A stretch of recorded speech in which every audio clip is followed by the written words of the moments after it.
intentional, curated, transformational experience. If you put those four components in your offer, in your product, in your service, in your coaching program, I guarantee you're going to be successful. Stop being selfish. Like, what is wrong with you? You're not allowed to keep this to yourself, right? Marketing is not a bad thing if you have something of value. It's actually worse if you don't market your value. Like, stop being selfish. Stop keeping that to yourself. Like, get out there, send more emails, do more podcasts, do more social media posts, right? Because it's not fair to withhold that from people that actually need you.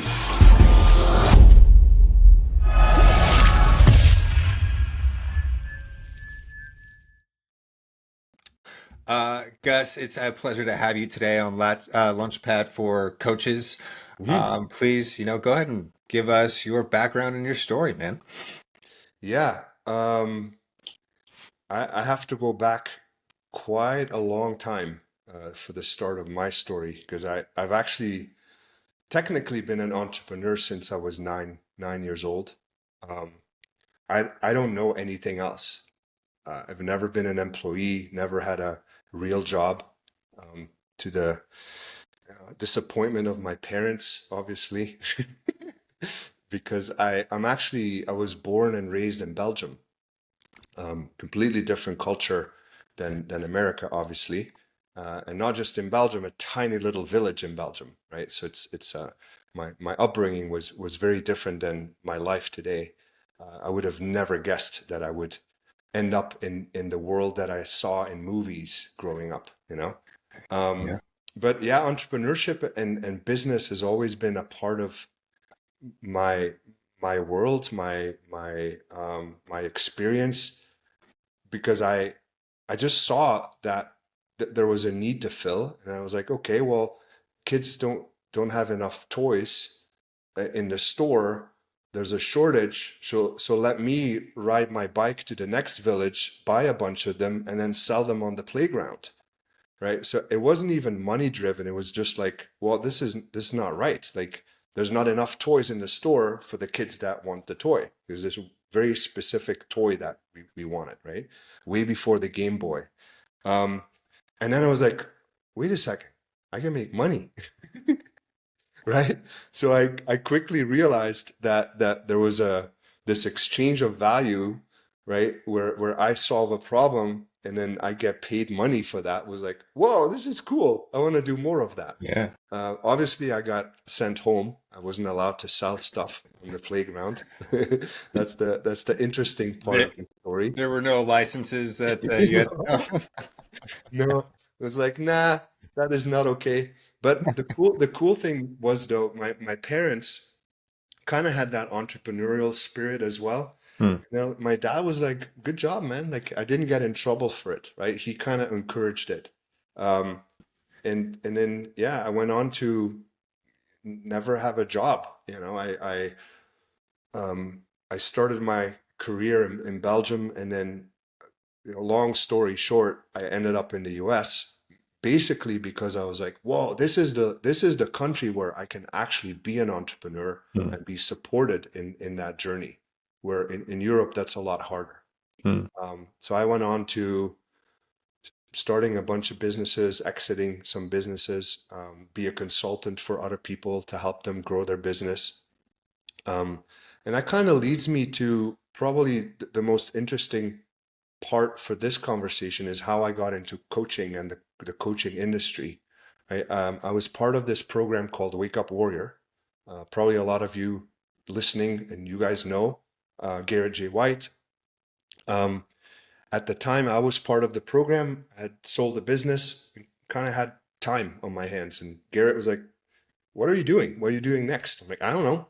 Just, I'm a free agent. I'm gonna start something new." Or so he asked me if I could help him scale Wake Up Warrior, and not just scale it. He's like, I want 5,000 members by the end of the year, and of course I say yes, and then figure out how to do it later. Um, and we did. By September of that year, not even, just 6 months later, we had grown the membership to 6,000 active members from 300 when we started. So there's a lot of things that we kind of created in that process. So it was Garrett, obviously the talent, right? Brilliant guy, amazing in what he does. And we had Jeremy Finlay, who is a marketing genius. And then I brought my expertise in operations, automations, technology, creating a customer journey. And those three things together just created fireworks, right? We were kind of the first to do self-liquidating offer, right? Mm. We spent $200,000 on ads. We made 200,000 every month. That's what got us 2,000 new members every month. We kind of created the whole what's it called now?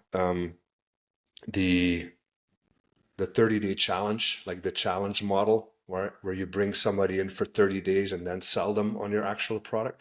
We did all that in 2018 before it became a thing. I was using bots, messenger bots, before AI was a thing.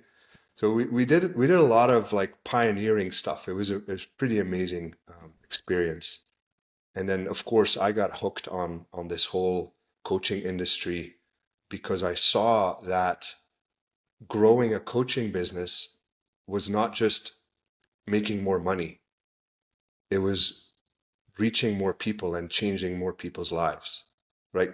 Directly, right? When you're selling a widget, it's like, yeah, we made more money, we made an extra million.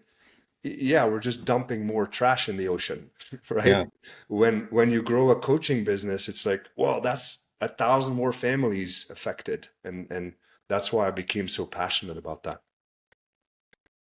got it. Um, we're gonna rewind a little bit. I'm really curious about what that first toy was that you sold. I I mean, gotta know.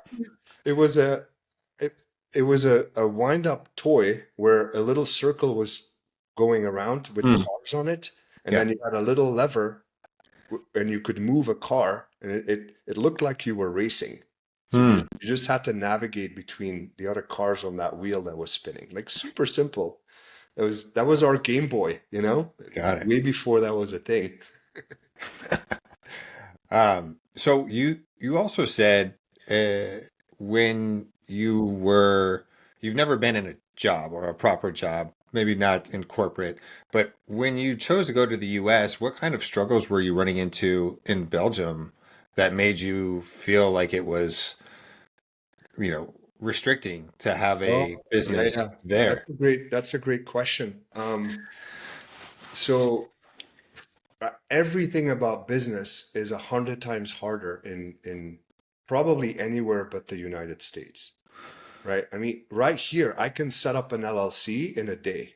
Hmm. I'm in business in 1 hour, including my EIN, whatever, right? I can hang my shingle, I can get a Stripe account and a bank account, and I can start selling things. That's not the case in Europe. It's a process. It's expensive, right? When the taxes are incredible. For your employee to make $50, that costs you as an employer $200, right? So I write a check for 200, well, for you to get 50, I have to give you 100 because 50% goes to the government. Hmm. And then I pay 100 extra to give you the 100. So that's $200. So it's just the infrastructure is not there to support entrepreneurship, because society is just built differently. There's higher taxes, healthcare is free, education is free, and that system only works if you have everybody kind of in the same system, right? Working the system. You can't have too many entrepreneurs because then that whole system falls apart. Yeah. So, how would you say it sounds like operations, automation, efficiencies is kind of where your passions are or were. Where did you develop that? Was that because of margins, how slim margins were in Belgium that you had to find margin? Or was it at some specific venture that Yeah, taught you these pieces? yeah, interesting.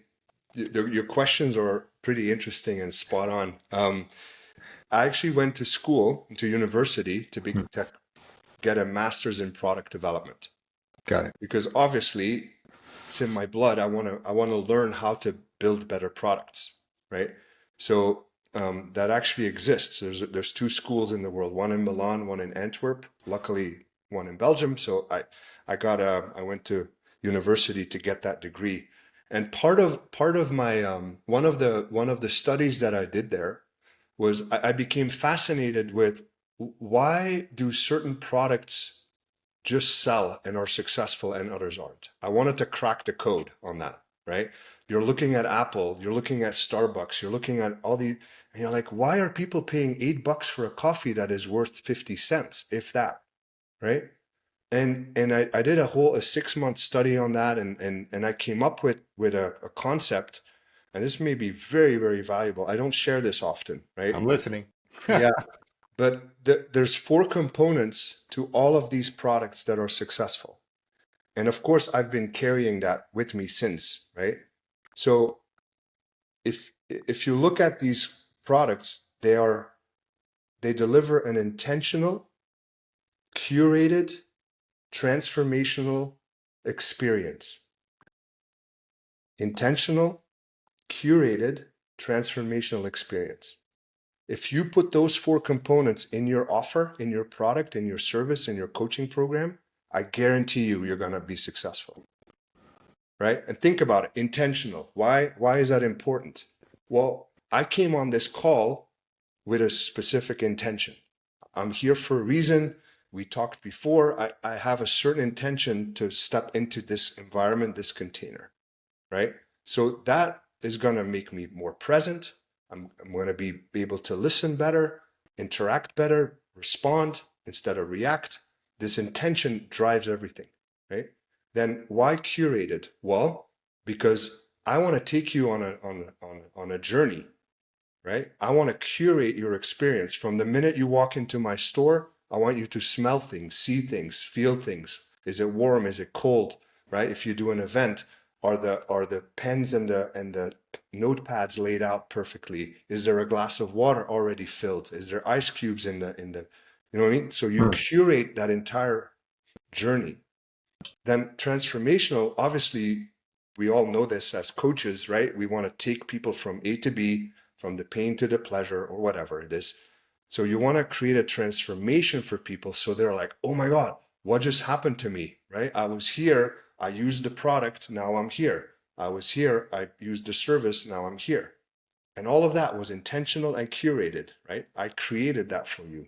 Right. And then, of course, you wrap it all up and make it an experience rather than a transaction.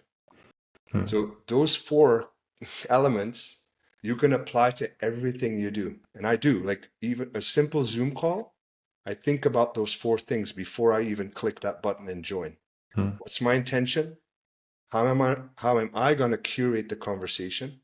How can I make this transformational for the person on the other line, on the other end?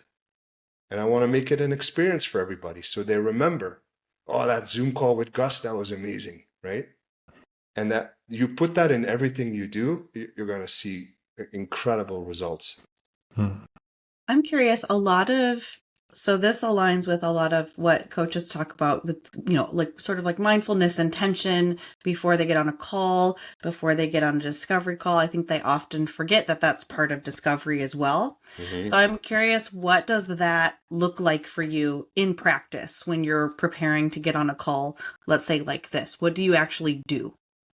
Okay, so the intention part is most of the time I think about what do I want for me and for the other person, right? So if it's a sales call, my intention is to make sure that I guide the person to making the right decision for them at the end of the call. That's my intention. That's the only sole thing I'm focused on, right?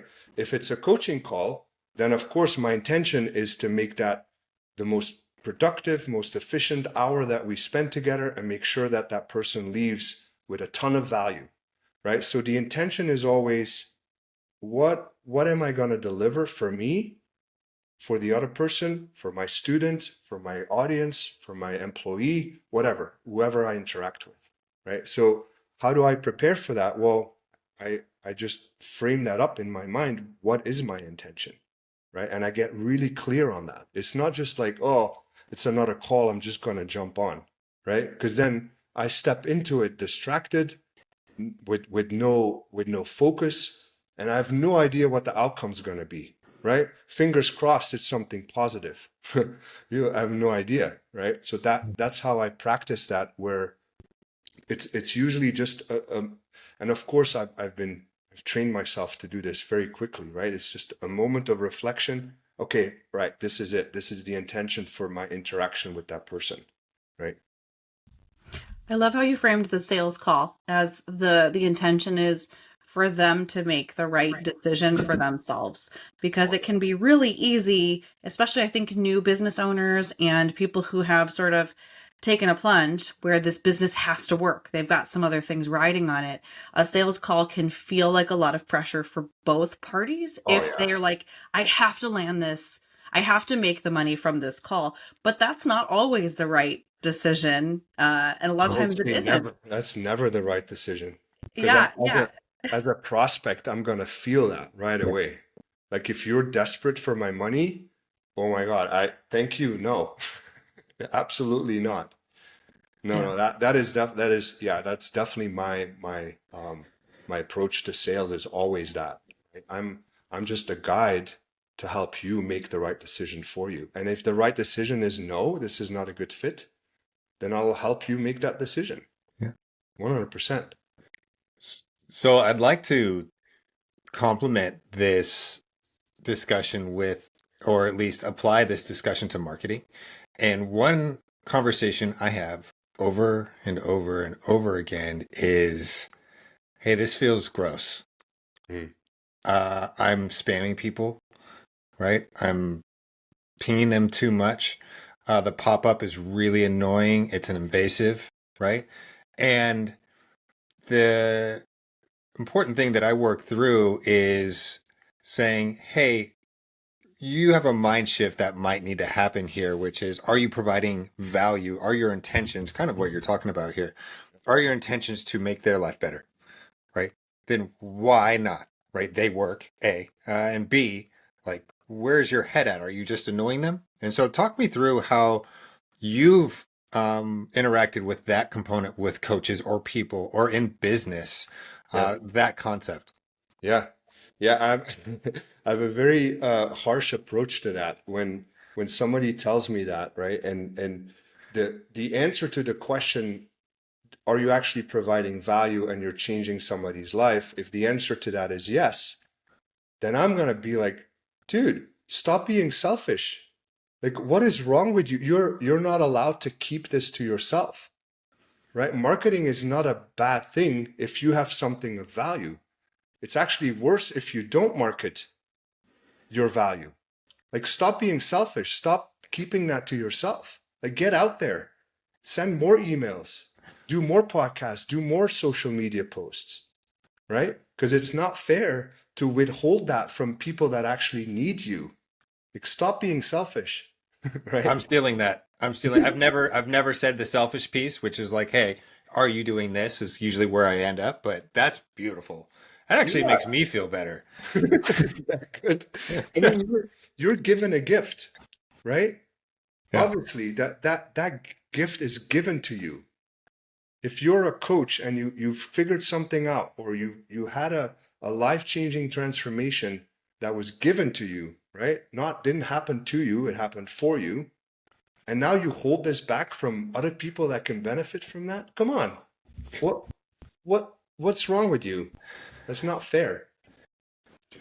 I'm we talk a lot on this podcast about imposter syndrome, Hmm.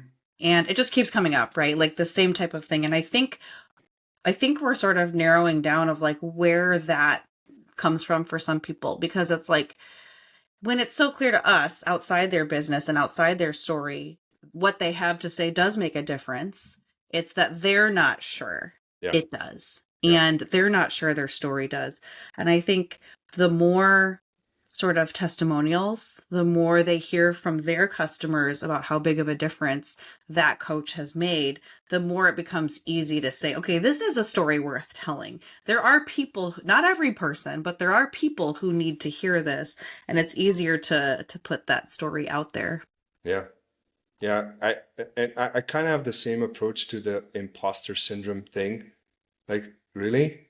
What, this is not about you, right? Why do you have imposter syndrome? Because you make it about you. Why do you need the validation from your testimonials? Because you just made it about you. Well, stop doing that. It's not about you, right? Again, you're given a gift to give to other people. Stop making it about you. It's not, oh, I don't deserve this, oh, or I'm not good enough. Well, take the I out of this whole equation because it's not about you. It's not. It's about the people that you serve and the people that are waiting for you to come into their lives and make a change, right? So I was gonna swear. I just stopped myself. Hey, you can swear. Let it rip. It's fine. I was like, fuck imposter syndrome. Like Yeah. that is the dumbest thing that I've ever heard and has ever been created as an excuse to not take action. Hmm. Like I don't want to hear it ever again. Hmm. Because it's like, again, it's so selfish, right? It's about, oh, me, me, me. No, this is not about you. Not at all. All right. Well, I'll tell that to my next client. Tell them Gus said you're you're you're a selfish, self-absorbed human being. All right. Stop doing that. I'll send them your email. Aren't we all? Yeah. It's a human condition. It is. It Yeah. is. Yeah. But it's good to, and all kidding aside, right? It's good to point that out though, right? And hold people, hold a mirror in front of people because oftentimes that's really all they need to hear, right? To remove that. I'm not saying it's not a thing, right? It's a feeling, it's an emotion, and feelings are there to for a reason, right? You wanna let them be there, but then also allow yourself to realize what am I doing, right? Why do I have this feeling? And if it's really because I make it about myself, then let's stop doing that. And then it's all the feeling disappears. Just like sadness, happiness, whatever feeling, those go away, right? So this feeling can also go away as soon as you realize, what am I doing? It's not about me, right? I'm here to serve people, and then all of that just disappears. I love that.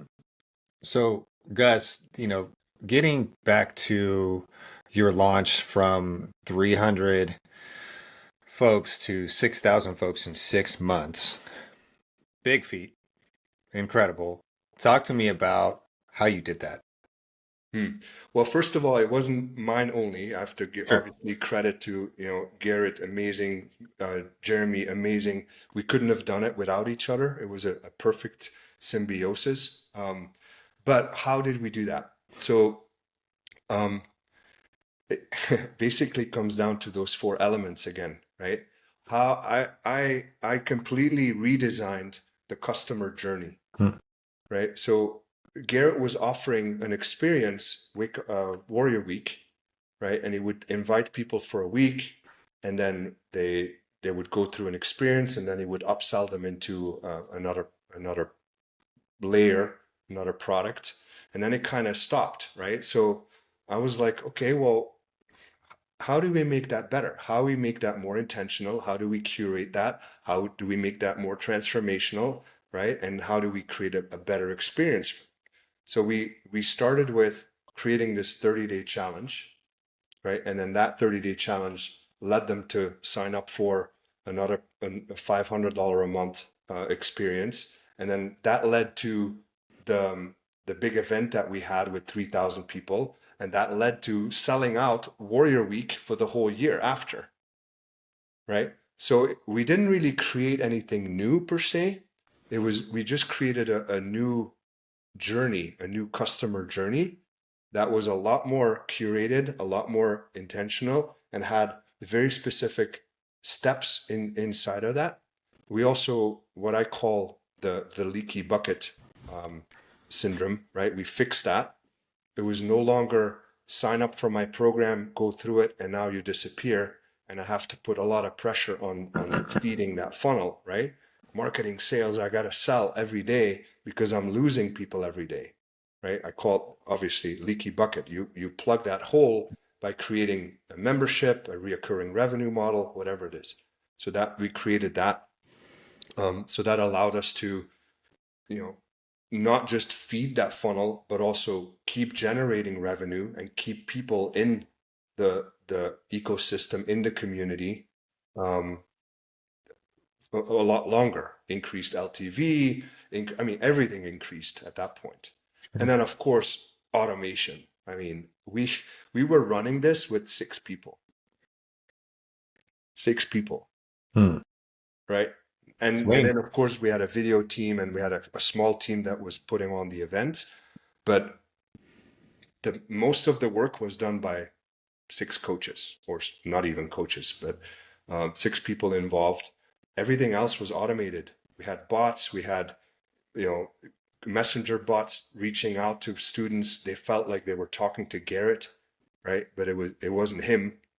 Garrett himself was using the bots. I have a testimonial from him where he says that, like, my experience of my own stuff changed, right? So that's how we did it. It's that a lot of different components, obviously, right?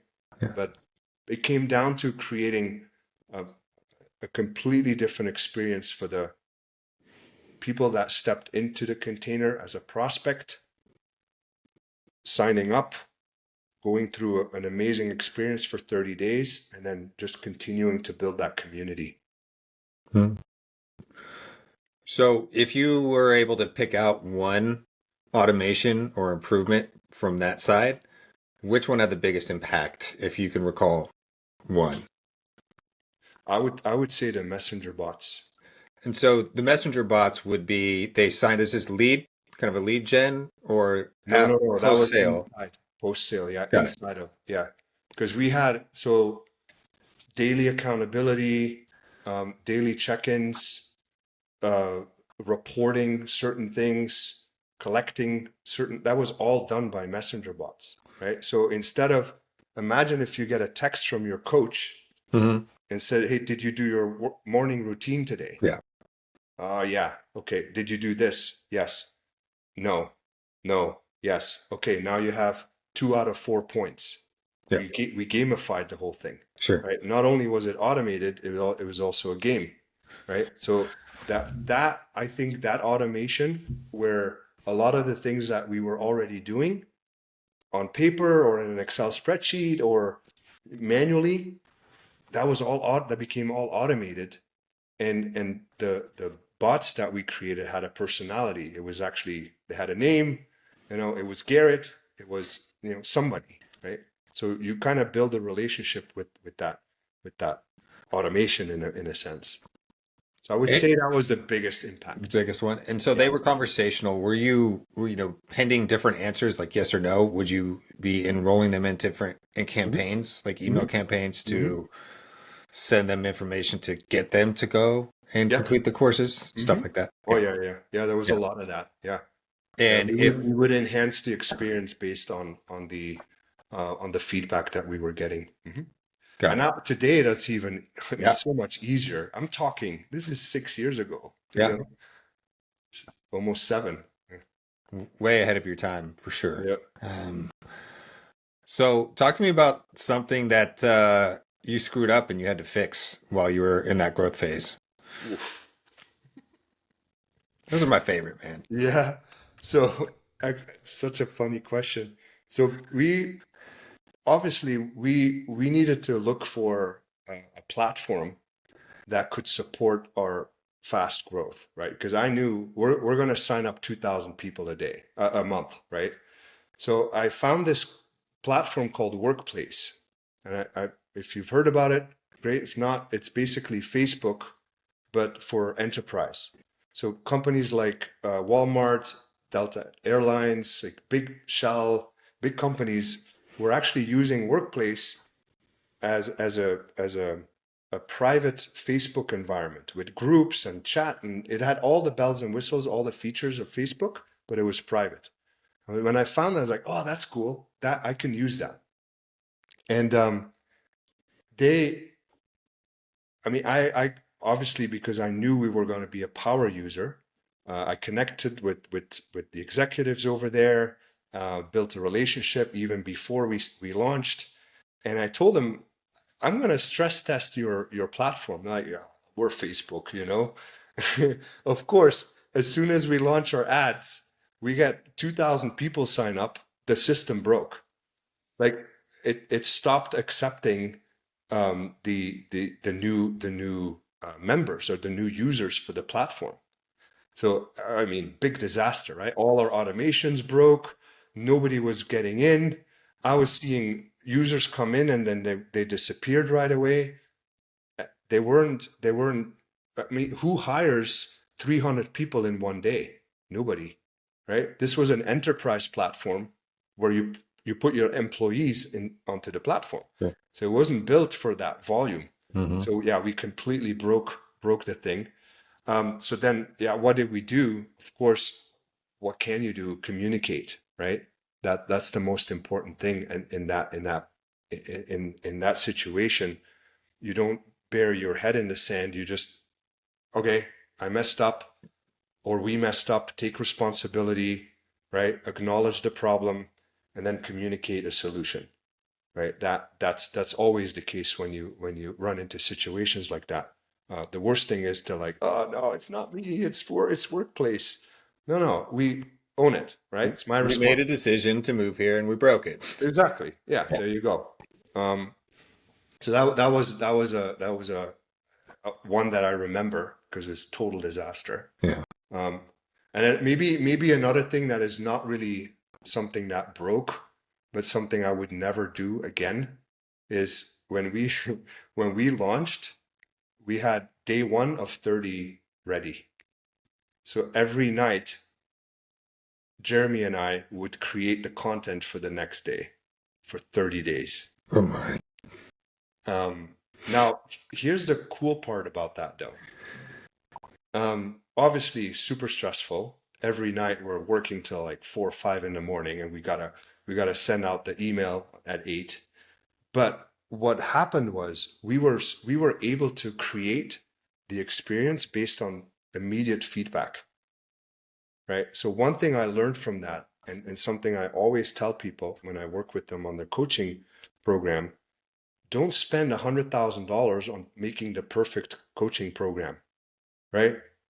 Perfect video and editing and the lighting, and I got this whole 90-day program ready to go.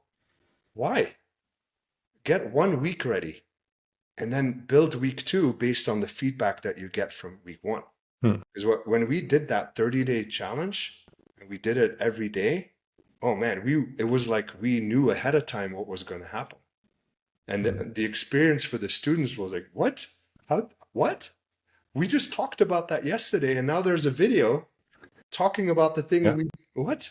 It was such an amazing thing, right? Because it was built specifically for the first cohort that went through the 30 days. And I always recommend that now, not the day before, but at least get a couple videos in the can, right? But don't don't build it ahead of time when you launch something new, or minimal, whatever's comfortable. A week ahead of time is good depending on the cadence, but I always suggest use the immediate feedback from your first students to then improve what you deliver. I talk about this a lot with, I build courses for coaches. So Mm. we have a lot of conversations about this where basically, as long as you're laying the tracks in front of the train, one day, like you said, I've done that. I've definitely done that for people Sure. because they're like, I'm launching in 3 days. Like, okay, well, I'm not going to be able to finish it for you. So, and there are definitely, I think, different, types of people work better with different, so for some people that feels too stressful. Even a week ahead feels too stressful. They want to have at least version 1 and then be able to be flexible as people come through. But I talk a lot about not doing the high production value, like people, and I always remind people too, and it's similar to what you're saying, your customers love to give feedback. They are happy to tell you what works and doesn't work. They are happy to tell you what their questions are. And it's very easy to add in those little mini modules or, cover that. I think where people tend to go off the rails a little bit is then they say, well, they've asked all these questions, so I'm going to make this 3 times as long to cover all that stuff, right? And like we have to like make some sort of choice of like, okay, version 1, cohort 1 is done. Cohort 2 will get some of those new things squeezed in there. Yeah, exactly. That's a great point. Yeah, absolutely. Yeah, You you can know, go totally off the rails with that approach. Yeah. But the uh, hundred thousand Forever dollar, course. yeah, right. The $100,000 example that I gave is real. Like, a Absolutely. client came to me, my course not selling, spent $100,000 on production. I'm like, dude, why? Like, what were you thinking? You know, it, yeah, it happens. it's the same thing with software, right? You're building a piece of software out.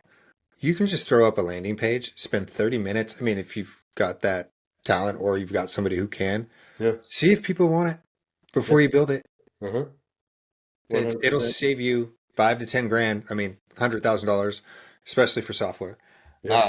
So yeah, it's fascinating. So when you're doing something like that, I imagine you do a lot of that today, which is validate ideas before you build them, Hmm. right? Does that does that have the same? Because I get a reaction from coaches that's like, hey, that's kind of like lying to people. I'm saying Lying? early signups aren't lying. It's just validation. Now, is there something different between what we talked about earlier, providing value and testing an idea, right? Huh. Which is, I've got early signups for this product I haven't even built yet. Yeah, but don't you know you you still have an offer and you still know what value you're going to bring. Mhm. You're just testing if it resonates, Yeah, right? I mean, if I don't have anything and I just put up a page and I say I'm going to do X, I don't even know what that means. yeah, Well, yeah, that's lying, yeah, sure, right? yeah, So, but if you start from a point where you have an idea and in your mind it makes sense, and in your mind it's valuable for some people, then you're not lying. That's genuinely I have something. I just need to test if that resonates with people and if I'm right in that thinking, Hmm. right? And I think most of the time when I test things out, it's not about is it valuable or not, right? Testing is more about does the message resonate? Am I using the right language? Is am I approaching the prospect with the right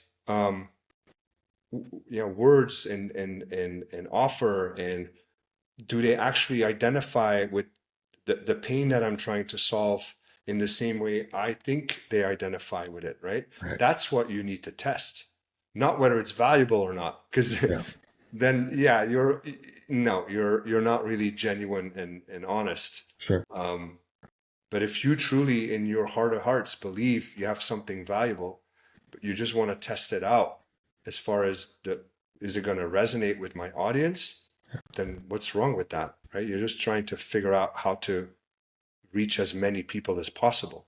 yeah. All right. Well, I love that. First of all, I'm a firm believer in that as well. I do want to shift gears a little bit, and I want to learn about, or I want you to tell our listeners about what you're doing today and what the future might look like for you.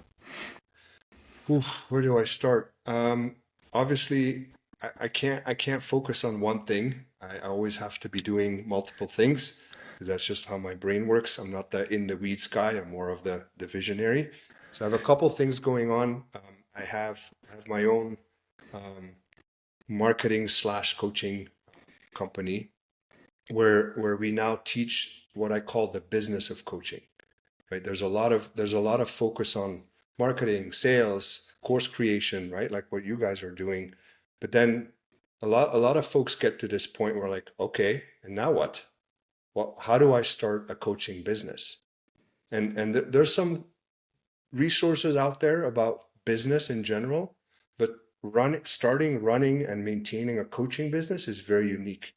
So we created a program called Foundation Lab, and then we have one a little bit more sophisticated called Creative CEO Accelerator, where we really all I talk about is the business side of things, right? Um, you already have the expertise, you already know what you're bringing to the marketplace, you already have your course. Now, how do we build a business? That's something that it's kind of my passion project because I really enjoy helping people with that. What I'm really focused on, I would say 80% of my time now is we set up an AI enablement agency. What that means is a lot of companies are really confused about AI in the sense that there's all these tools out there, but how do I make them work for me? Right. And you're a software guy, you know this, right? A lot of times people just buy software or they get a subscription because somebody else said it was a good tool Sure. to use. Sure. Yeah, but that's like walking around in Home Depot and saying, I need a tool, Yep. and just You don't have a grabbing it. problem. Well, what do you want to do? Is it plumbing or is it gardening or do you need a shovel? Wow, this looks great. Great shovel. Yeah, but like, it's plumbing, or you know what I mean? That's how people deal with software, and AI is no different. So Sure. we're helping people really understand what processes that are already in place can be enhanced using AI, rather than, oh, I'm just going to buy all these tools and then change my operations and my processes to use the tools, right? Which is, and it not just in the coaching industry business. This is across the board. So um, very large organizations need this. So that's getting a lot of my attention now because there's such a need, and it's a blue ocean. There's not a lot of people that do the enablement side of things. A lot of tools out there, but I don't want to build more tools. I'll just help people how to use them. Yeah, we're playing quite a bit in this space right now, Mhm. and it is overwhelming. Um, Yeah. uh, Today, I built a AI agent in 30 minutes to help somebody with podcast stuff, Mhm. right? And um, there, it's really powerful. But what, embedding that into your business processes, I generally think it takes a little bit more integration for it to be super useful Mhm. to push into your existing systems to solve a different problem. Yeah. So I think it's really interesting how this space is going to develop because you can white label what I just did today in 30 minutes. It doesn't take you long to learn. Mhm. So it's really interesting where that space is going, and I'm excited to see what you do with it. Really, Yeah. Yeah. Me yeah, too. yeah. So I'd like to jump into some of the popcorn style questions about coaching, or at least entrepreneurship, things that you've learned. And I'd like to start it off with talk to me about your most influential resources that you've had. It can be mentors, books, podcast. Well, walk me through it. Hmm. Definitely books. I get a lot of knowledge out of books by applying what I learned from those. I have a very bad memory when it comes to that, so I'll probably have to think about the titles. But what comes up is definitely um, yeah. See, it's so bizarre. I just told you my memory is shot when it comes to that. I would have Hey, to you set look the on. expectation. That's fine. Yeah, like the E-Myth comes up. That's probably one of the first business books that I read that made a lasting impact on me. Um, then there's Rich Dad Poor Dad, yes, but that wasn't necessarily super influential. Um, I'm trying to think of one particular one, and it just escapes me. It's so funny. The um, so a lot of books that I've read, and then obviously a lot of mentors, right? People that I have interacted with. I always interact with people with a student mind. Like I never walk into a conversation thinking that I know better. Um, so I think Garrett was definitely a big influence for me, even though he was my client, business partner, whatever you want to call it. I learned a lot from him. I think Kevin Nations was somebody that I really admire in the way he looks at things. Um, and then also a lot of clients that I've worked with, right? People that have built incredible companies, but that for whatever reason need some help that I can then deliver. But I learn from those people, right? And I'm talking about Fortune 500 companies, not just small little mom and pop shops, which is not less than. It's just very different environments. You walk into billion-dollar companies, corporate environments. There's a lot to learn from Hmm. that, right?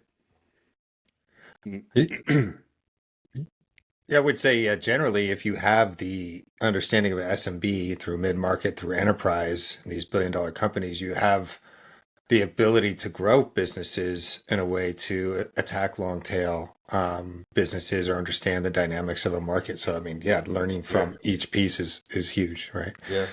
Um, And the beginning of my career was in companies like Ingersoll Rand and Chase and Caterpillar and mm, a lot of technical stuff. Um, Daewoo, like in Scania trucks in Sweden. Like it was pretty amazing. And I think that shapes you, right? That shows you what is done at that level. And then if you, like you said, you can bring those concepts to small, mid-sized business, it, it becomes kind of child's play at that moment, mm, right? Because everything is so much simpler. mm. There's less infrastructure, there's Sure. less layers.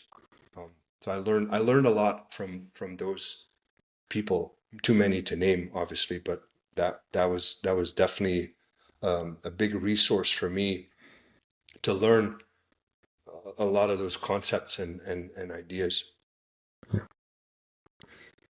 So, next question. Talk to me about, why don't I do this? Do you have any advice for coaches just starting off in their coaching business? Number one piece of advice Number for a one new piece of My coach. advice. number one piece of advice: be authentic. That is the most important thing. Don't let yourself be fooled by what you see on social media. Don't listen to gurus, listen to people who think they know the answer, but never use that as your North Star. Because what works for them doesn't necessarily work for you, right? And I'm not saying all or most of those people are lying. They're not. From their perspective, what they're saying is right. Do this, do that, do it this way, do it this way. They're all right. Except if you start being not real with yourself and you start adopting things because somebody else said you should do it, then that's a recipe for disaster, and it's going to eat your soul. So number one advice as a coach, you have something inside of you that you need to share with people, right? That what is coaching? And am I wrong? That's really what it is. You're guiding somebody on a path that you have probably walked. Just be you and do it your way.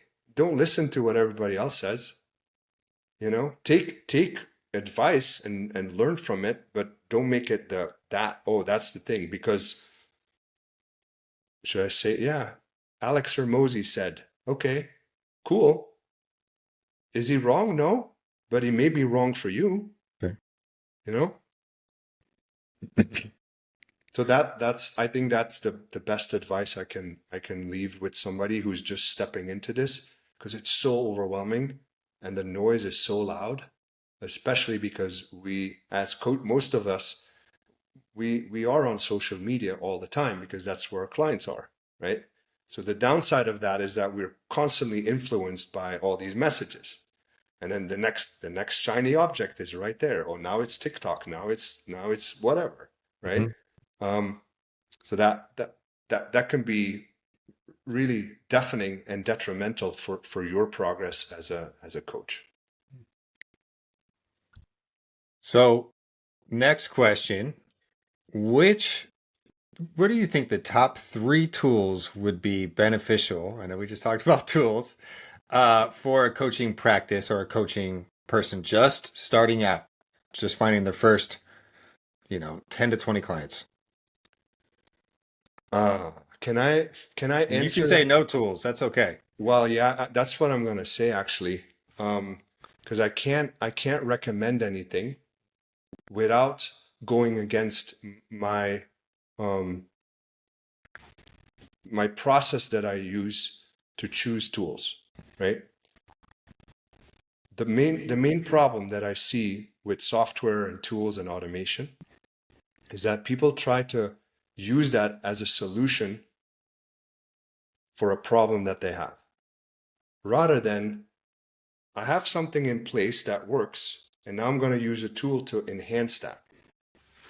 So if you ask me what are the best tools, I can't really answer that question unless I know what is it that you have built that is working, what system, what process do you have in place that is working, and then which one of those are we going to enhance by using software and tools and automation, right? That is my approach to that. It's a problem solving process rather than a crutch, right? Oh, my lead generation is crappy. Let me go use this AI tool that does lead gen for me. Well, what are you going to feed the AI tool? You haven't figured out how to generate leads. Do that first. And once you know how that works, now you can add fuel to the fire, put rocket boosters on it, and now you use technology to do that. Yeah. It's like it's a tough question to answer for me. It's a trick question. Yeah. Yeah. No, it's just the way I look at it, you know. If you tell me, Gus, I have this challenge, or I have this thing that is working, but I want to 100x it, what tool would you recommend? I'll have an answer probably. Yeah. You know what I mean? Yeah. Yeah. And Morgan talks about this all the time, which is tools are to solve problems, right? So that makes sense. All right. Well, we're coming up on the hour, Gus. Already. Wow. I know we flew through this. Why don't you, if you can, tell us a little bit more about where we can learn more about you and your business, and then wrap it up with one last piece of advice that you got. Okay. Yeah. Well, I'll if that's okay, I'll share my email address. It's Yeah, the best way. of course. Gus at shortenthegap.com. Okay. That's the one I monitor, or my team monitors. So I can any questions that anybody has about coaching, business, AI, feel free. I'm a very giving person. I love to share and share all the experience and the knowledge that I've gathered so far. But my advice is, don't listen to what I say. I love that. And I can vouch for you, Gus. We reached out and worked with Gus's team, who's amazing, as well. Christine, thank you for linking us up today. But it was amazing talking shop with you guys about AI and revenue retention and all those things. You were super kind. So I really appreciate you taking the time today. It's been incredible to learn from you today. And so I'm going to take a lot of those things, especially the selfish piece, every day into our business. So that's gold, absolute gold. Thank you. You're welcome. I appreciate you. Morgan, anything? Thanks so much for being here, Gus. It was great to have you on. It was my pleasure. Anytime.